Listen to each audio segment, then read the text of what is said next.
Nous sommes enfin un État laïque. Pourtant, le débat n'est pas fini. La semaine nous l'a prouvé. Il y a tellement à dire, surtout concernant ceux qui sont encore en opposition à la loi. Commençons par ceux qui n'ont surpris personne. Une partie de la gauche, des fondamentalismes religieux et beaucoup de racistes anti-québécois qui se cachent derrière le faux multiculturalisme des Trudeau. Il y a l'étudiante voilée, donc non diplômée, qui a fait parler d'elle depuis la première annonce du projet et qui va devant les tribunaux, soutenue par deux organismes ontariens au financement totalement privé.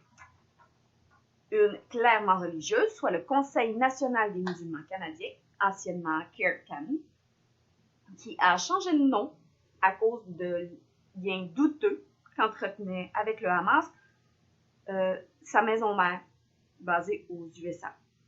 Rappelons que le Hamas est une organisation reconnue comme terroriste par la majorité des gouvernements d'Occident. L'autre association, l'Association canadienne des droits civiques, qui semble se désintéresser totalement des droits de la minorité francophone à l'ombre de son siège social ontarien, mais être hyper sensible aux droits religieux de la province d'à côté. Selon certains avocats, aucun des contestataires ne sont réellement touchés par la loi et donc n'ont pas ce qu'ils appellent d'intérêt direct, ce qui délégitimise totalement leur procédure et devrait être rejeté. Traduction, le procès lui-même est injustifiable. Aux contestations judiciaires, il faut rajouter qu'il y en a qui ont d'ores et déjà annoncé qu'ils ne feraient pas respecter la loi. La commission scolaire d'English Montréal, qui est la même qui a refusé tout transfert de bâtiment à une commission scolaire francophone et qui met dehors de ces bâtiments deux de ses locataires, deux maisons pour personnes âgées vulnérables, là depuis plus de 10 ans. Faisons un petit calcul ensemble. De la maternelle à la 6e année, ça fait 7 niveaux, souvent en double, donc 14 locaux pour une école primaire en moyenne. Ça, c'est juste pour des classes. À ça, il faut ajouter un gymnase, une salle de repas, une salle d'informatique, un local de musique, une salle des professeurs, une bibliothèque, un bureau pour la direction, un pour sa secrétaire. Faut ajouter au moins 2 locaux pour des éducateurs spécialisés, un pour un orthophoniste, un pour un autre professionnel qu'on oublie probablement, 2 autres locaux pour des projets d'école. On en arrive à 28 locaux minimum pour une école primaire. Cette commission scolaire a 250 locaux vacants, donc non occupés par sa tâche, soit l'enseignement. En arrondissant en sa faveur, cette commission scolaire a l'équivalent de 8 écoles primaires dont elle ne se sert pas du tout. Même en comptant les 2 bâtiments loués, donc non vacants, et les 3 écoles qu'elle aura en moins à l'automne parce que le gouvernement a fini par trancher, reste toujours en calculant en sa faveur 3 bâtiments complètement vides. Comment une organisation publique peut-elle justifier des bâtiments vides alors que tout le monde est coupé partout? L'attitude de la direction d'English Montréal n'est pas sans me rappeler une attitude suprémaciste qui avait beaucoup d'anglophones avant la Révolution tranquille. Heureusement, tous les anglophones n'ont pas renoué avec le racisme qui dure depuis 400 ans, dans le cas des élites et les journaux. Il y a aussi la Commission scolaire de Montréal.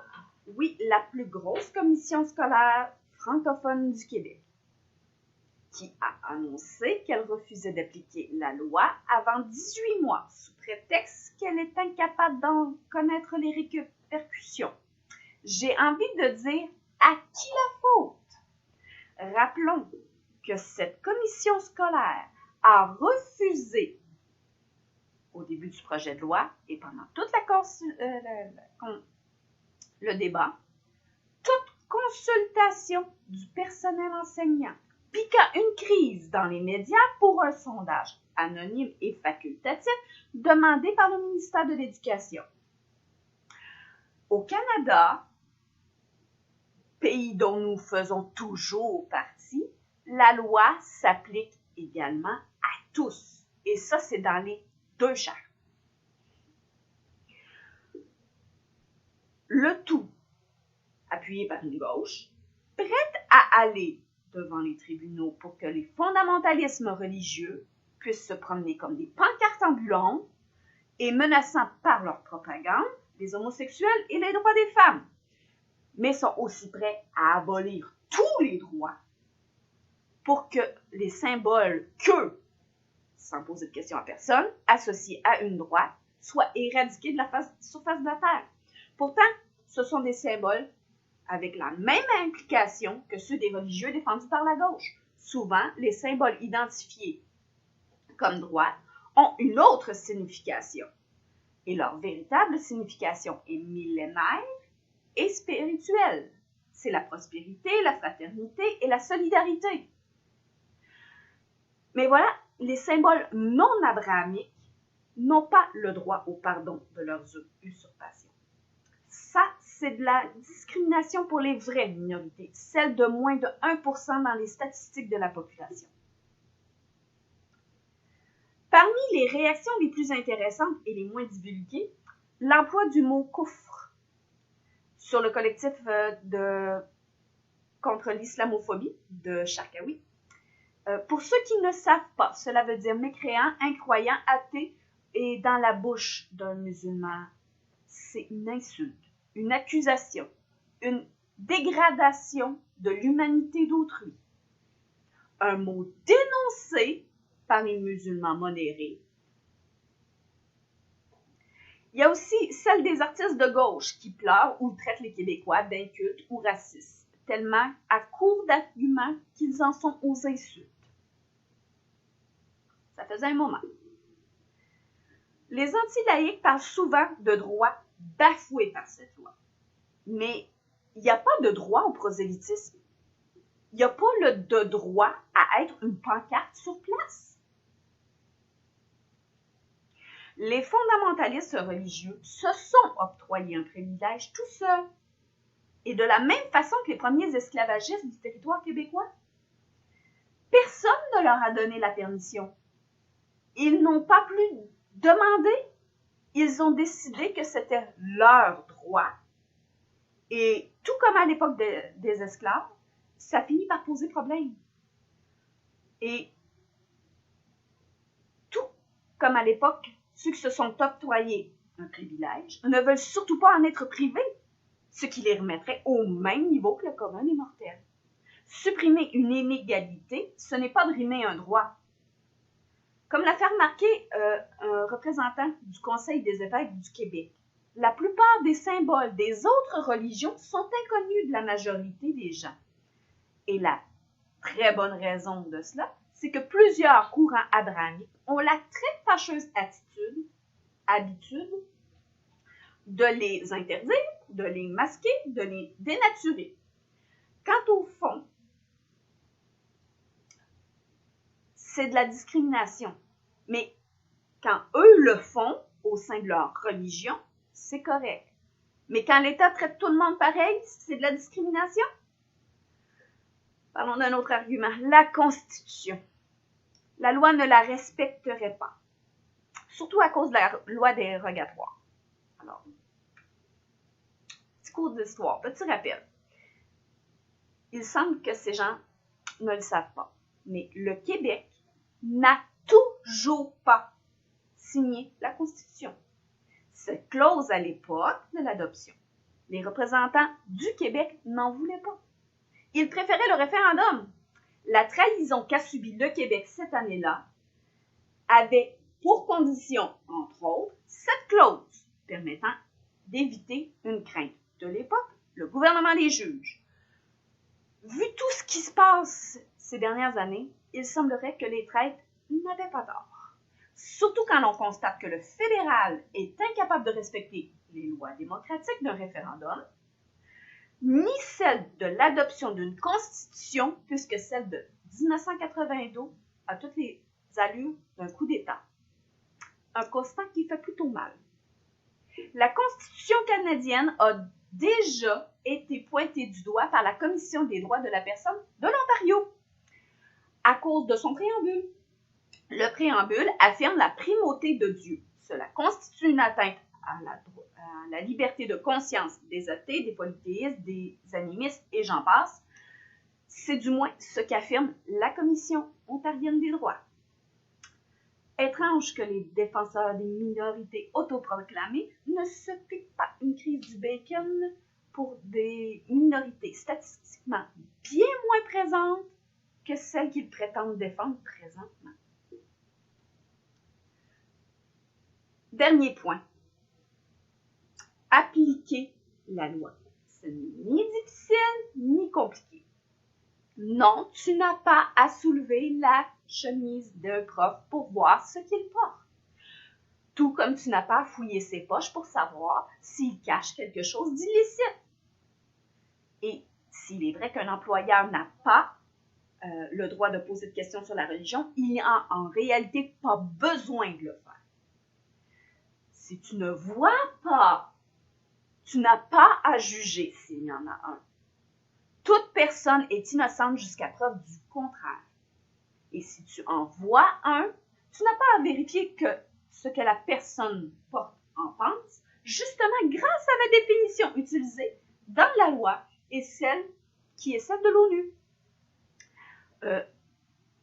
Le symbole se doit d'être vu par la personne comme religieux ou, et c'est la partie que doivent appliquer les responsables des postes touchés, vu par la majorité comme un symbole religieux.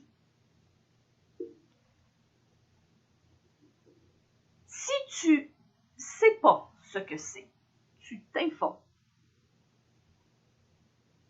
Et en tant que membre du réseau d'éducation, on est en droit de s'attendre que tu sois un minimum informé.